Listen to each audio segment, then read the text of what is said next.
know, I said I was going to Philadelphia, and we're going to get there. We're on the way. The Atlantic Ocean's right there. I'm at Cape Henlopen in Delaware. Just behind me are some concrete bunkers where there were naval guns placed during World War II to protect the entrance to Delaware Bay, just north.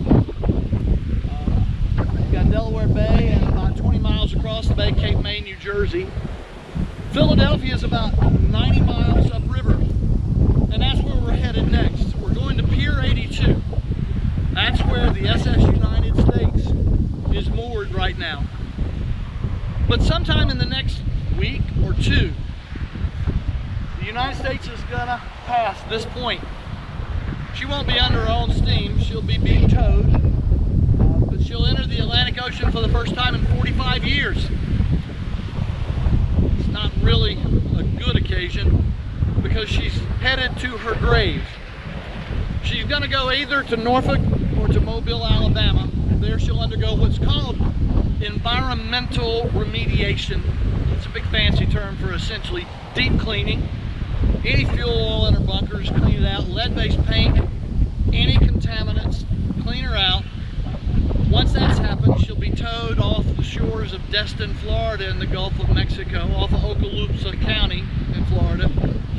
And there she's going to be sunk and become the largest artificial reef in the world. Not the end a lot of us would like to see for what was called America's flagship. She was sailing 400 trips between here and Europe in the 1950s and 60s. She's been called the Lady in Waiting by the Conservancy that I'm a part of. We've been trying for over 10 years to save her. That didn't happen. So she's going to meet her end sometime in the next year in the Gulf of Mexico. The good news is it could be worse. She could have been, as some people wanted to, towed to India, broken up to make disposable razor blades. So, a better end than it could have been, not the end we were looking for. So come with me, if you will, about 90 miles upriver to Philadelphia. That's where the story is right now. But in a week or two, she's going to make one final journey out into the ocean. So, it's a beautiful evening. It's going to be a great sunset. I'm going to enjoy it. For you, it's just the intro.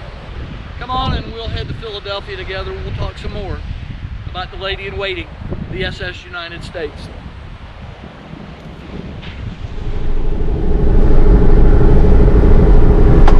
Hey everybody. If you look at the road sign ahead of me, I'm headed up north on Interstate 295 in New Jersey, and I'm taking the exit right now to Interstate 76 West, which is called the Schuylkill Expressway, and that's going to take me to the Walt Whitman Bridge across the Delaware River into Philadelphia. I'm hoping when I get on the bridge to stick one of my cameras out the sunroof and turn it to the right maybe, and get a decent image of what everyone says is visible from the bridge. You look north up the river and you'll see Pier 82 and the unmistakable profile of a 990-foot ocean liner moored right there. That's where I'm headed. She's the SS United States. Her keel was laid down in 1951. And until 1969, she made 400 crossings of the Atlantic Ocean, called almost by everybody who sailed on her our ship of state. She was the fastest ocean liner ever built, and she was the pride of the United States. So I'm coming to take a look at her for one last time today. I'm headed across the bridge now, and I'm going to try to see if I can't get the camera out the window and see if I could get a shot of the ship, I hope. So that right there is Philadelphia, and the skyline's ahead of us. So That's the destination. We shall see what we see. Oh yeah, I see the funnels. Those big, tall funnels. She's about to go behind that power plant. That's where we're headed. So there'll be more to talk about there in a moment. I'll have to stop filming now to pay the toll going across the bridge. Welcome to Philadelphia, right? Everybody pays money.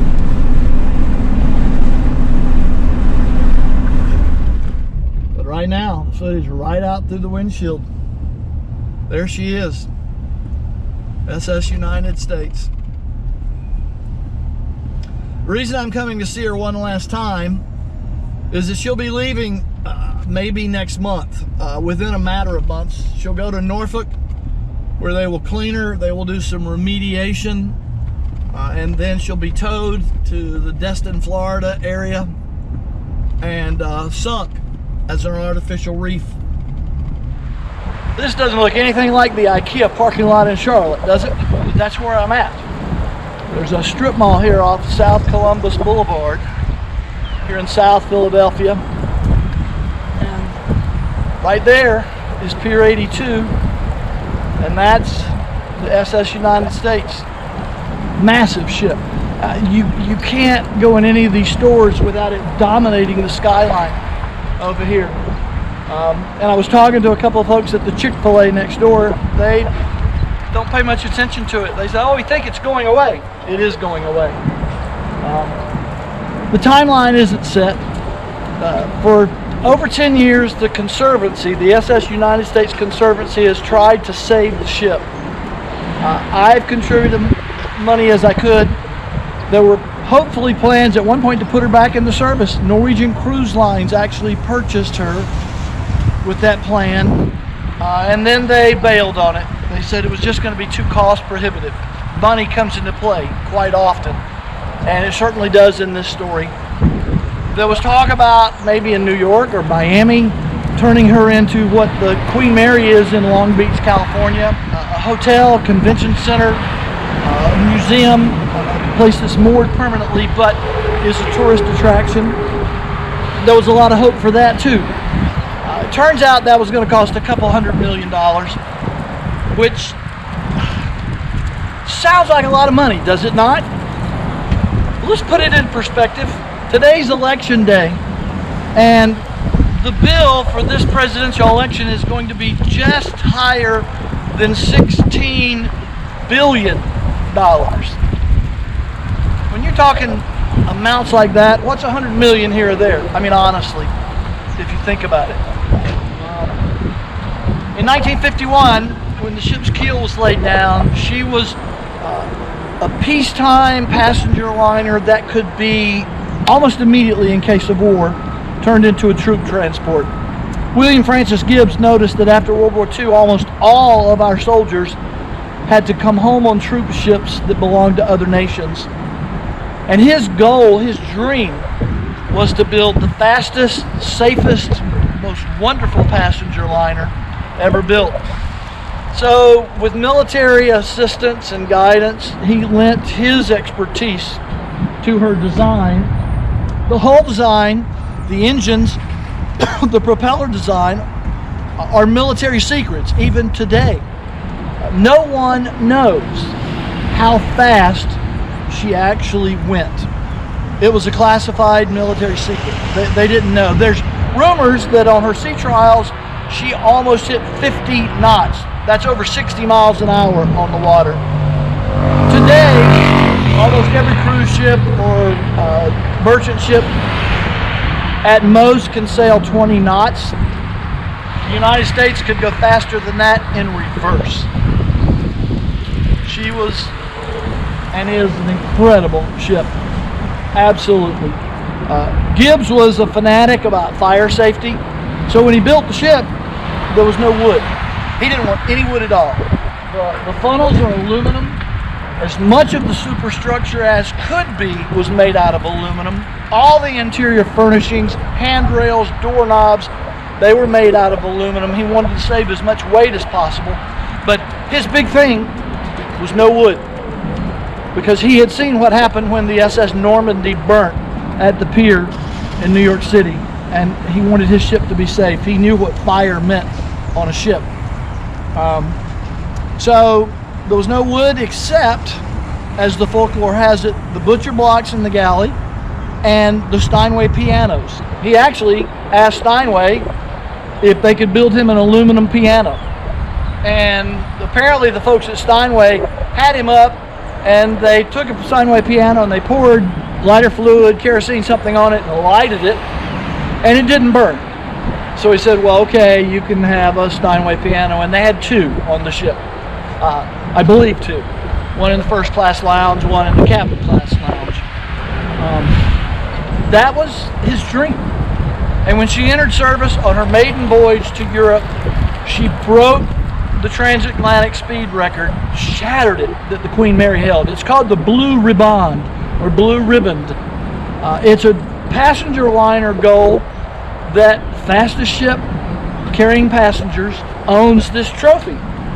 And the United States won it going east to Southampton, her first voyage. She turned around in Southampton and came back to New York, and she shattered the westbound. She was truly a magnificent ship in her day. 400 crossings of the Atlantic from 1952 to 1969. And in 1969, she went to Norfolk for what was supposed to be an annual overhaul. And the company made the decision to mothball her.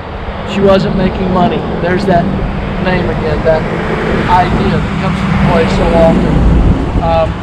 By 1969, let's not forget, Boeing had the 707 in service. Douglas had the DC-8 in service. So instead of going to Europe in 3 days, 10 hours, and 40-some minutes, you could go to Europe in what, 6 hours, 8 hours? That sort of doomed the entire transatlantic passenger liner. Many had to be remade, and they were made into, well, this is opulence. Take your time, get there rested, we'll wine you, we'll dine you, that sort of thing. But, you know, according to the ships and the U.S. line and others like that, it's tough to turn a dime that way, they say. So they went to Norfolk, they laid her up. Eventually she came here in the 1970s and was here for 10, 15 years. One of the downfalls was that to save weight and to build a ship without wood in the 1950s, William Francis Gibbs did what everybody else did. He loaded that ship with asbestos. It was everywhere because in the 1950s, that was this miracle fire retardant material. You may not know this, but in the movie The Wizard of Oz, where the snow starts falling when they're going through the field of poppies, that's asbestos flakes drifting down over the actors. That's what we did back in the 1950s. In the 1990s, the ship was towed to Turkey, and in Turkey and Ukraine, amid two harbors there, all the asbestos was removed. Everything was remediated. So she came home clean. Inside, she's an empty shell that could be built out however anybody wants it. But again, the Conservancy talked to all kinds of people since 2013 at its inception. Across the bridge area, for a long time, there was a banner, SOS, Save Our Ship, because she is truly a United States icon. She's a national treasure that was in danger of being sent to India to be scrapped, broken up for razor blades. At least that's not going to happen. The contract that's been signed by the Conservancy with Okaloosa County, Florida, that's where Destin is that the ship will leave here, go to Norfolk, be completely remediated in all environmental contaminants, towed to the Gulf of Mexico, and somewhere off of Destin, she will be sunk as the world's largest artificial reef. It's not the ending some of us wished. It's not the ending I wish we could have for such a grand icon. And she is. Some people say I'm getting emotional or nostalgic over a boat. Well, there's boats and then there's boats. And this one, as you look at some of the footage, you'll know. I've got some stock footage I'm going to interweave in here. She was incredible.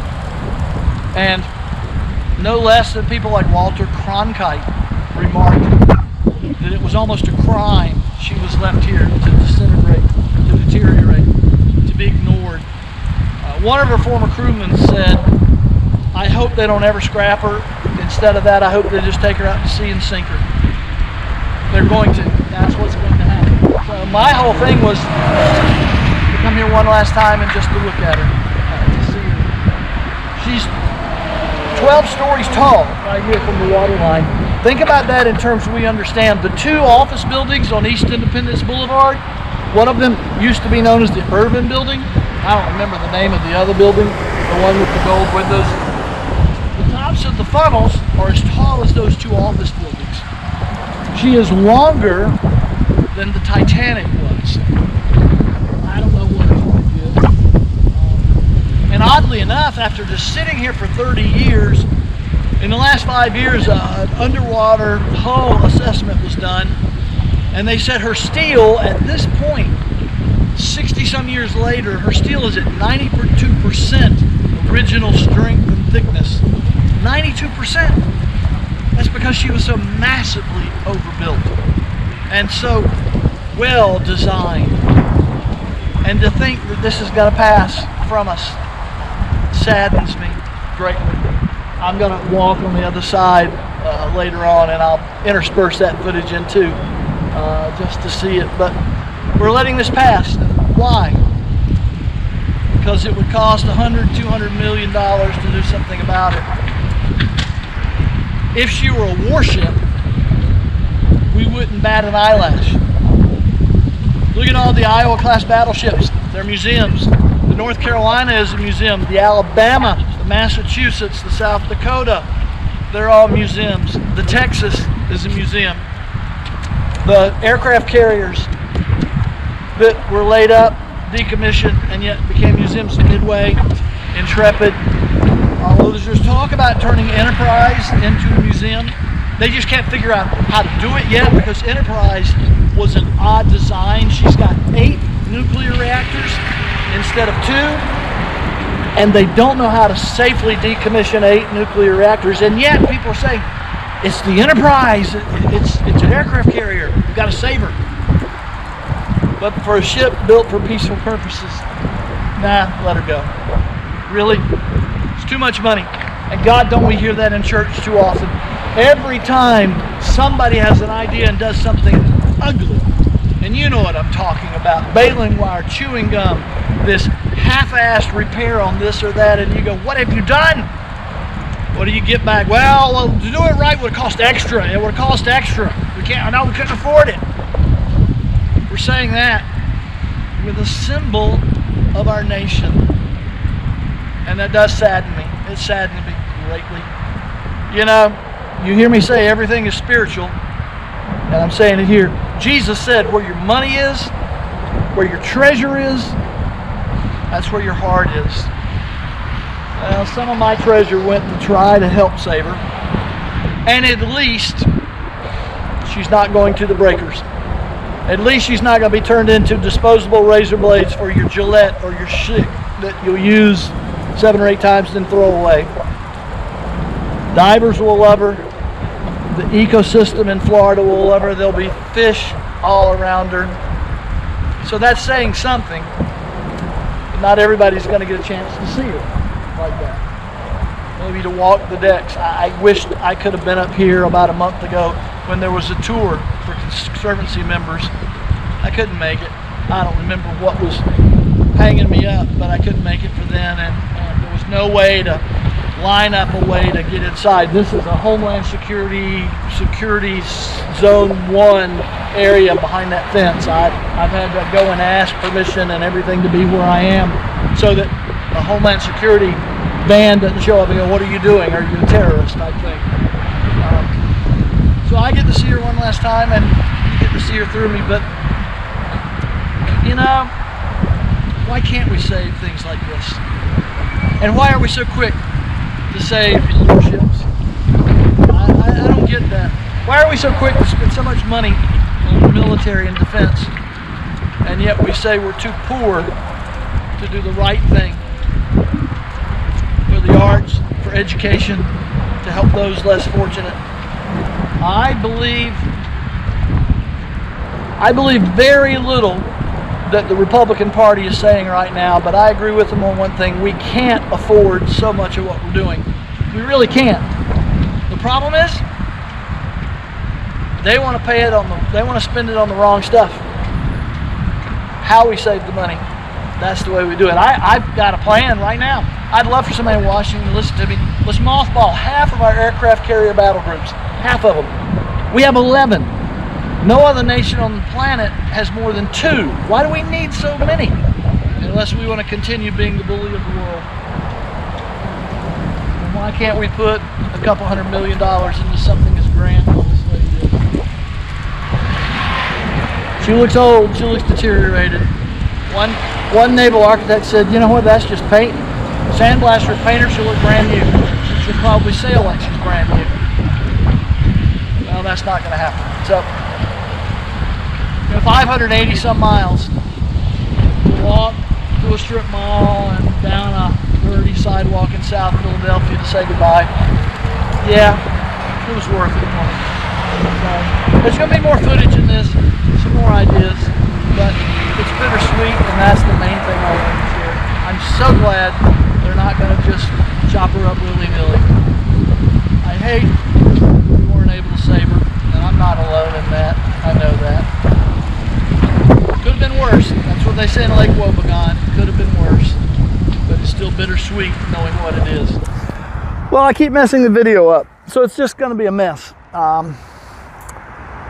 One camera will stop, the sound will stop. I had sound problems with the mic, but suffice it to say that I'm just kind of here to say goodbye.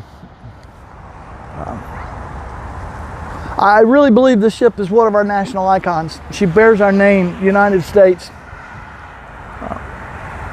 She bore it proudly for 400 crossings of the Atlantic Ocean. And she broke speed records almost every time she sailed. She looks fast just being moored here. And even dilapidated as she looks, she's still strong. The hull's 92% of original thickness and strength. She could be saved. She could be. Yeah, it would be expensive. I've said that before too. Here's my comparison. Let me say it one more time. It's election day and the polls are going to close in about 3 hours, and that means we're going to tally up that we spent $16 billion electing a man or a woman that half of us aren't going to care for. What's 200 million, 300 million compared to 16 billion? I mean, really. Yeah, I know the scale. We get a little crazy about that, especially in the church we do. Because every time we do something dumb, foolish, ugly, our rationale is always, well, anything else that would have cost extra. Oh, no, that would have cost extra. We never sort of say, let's spend that little extra and not do something ugly. We don't. And that gets back to the heart of the gospel where Jesus says, where your treasure is, where your pocketbook is, that's where your heart is. Let me be prideful for a moment. I'm proud and I'm glad I've given money to the Conservancy. I haven't given a whole lot, a drop in the bucket, what I could afford, but I'm glad I've given something. But that I've got some skin in this game. And I'm glad that it's not the ending we were looking for, but at least she's not going to be made into razor blades. So it could have been worse. So take a look. I hope everybody's taking a look from IKEA and from the other stores around here. She's not going to be here much longer. I just heard from an artist, making a painting, they think she's going to leave in the next week or so. Probably go to Mobile, Alabama, not to Norfolk for remediation. That's closer to the Destin area.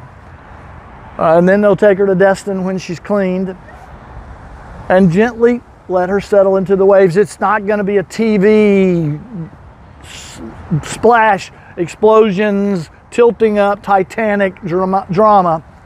They're going to open the Seacocks and let her gently settle. Not a bad way to go. if she's got to go. Too bad she does. But again, better than a lot, better than it could have been. Better ending than her sister ship America, that is rotting off of a South American coast where she hit a reef, broke in two, and everybody just walked away and let her sit there. And finally, the stern is completely underwater and the bow is only above water at high tide. Could be worse. So I'm here to say goodbye. Let you say goodbye too. A November afternoon in Philadelphia, and it's almost 80 degrees. November is strange weather, but it's absolutely gorgeous. So enjoy her with me, and I'll see you next week when I get home.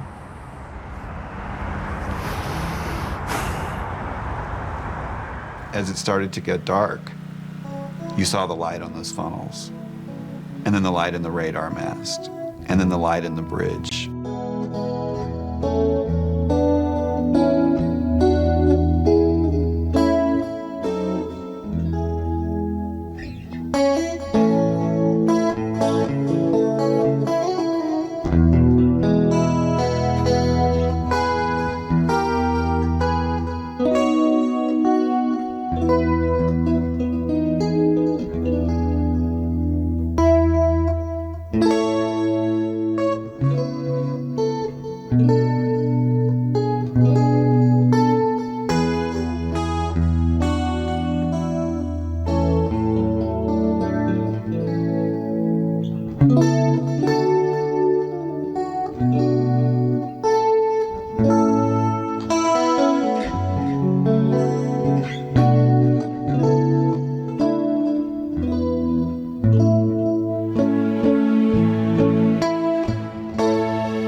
Mm-hmm.